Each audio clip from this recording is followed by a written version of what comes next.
Tuna viwanja vilivyo nje ambavyo havijalipiwa wala kukamilisha malipo 1915. Katika tathmini yetu, maana yake katika viwanja hivyo vya Mtumba Zone 2 kiasi cha fedha ambacho kipo nje kinakadiriwa kuwa shilingi bilioni 28.8.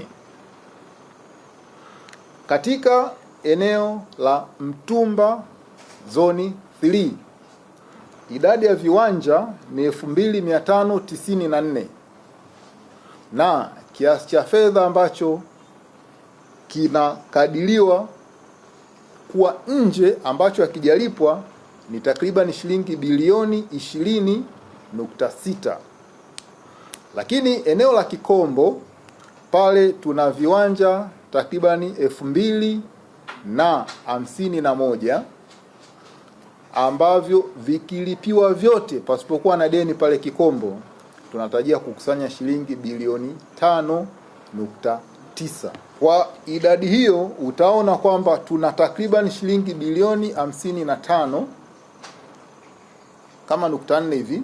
Kutokulipwa kwa madeni haya kumeathiri maeneo mengine ya huduma. Kama unavyojua, pamoja na mambo mengine, halmashauri inahusika kwenye utoaji wa huduma za kijamii, zile huduma zote za kijamii ambazo tunazifahamu. Kwa nini nasema hivi? Kwa sababu fedha hizo ambazo hazijalipwa, ukiangalia kwenye mpango na bajeti ya halmashauri kwa miaka husika, tunakuwa tumebajetia fedha hizo ambazo tunatarajia kuzikusanya kutoka kwenye mauzo ya viwanja. Hivyo kama hazikukusanywa, maana yake tuna athiri utekelezaji wa bajeti ya halmashauri ya jiji la Dodoma.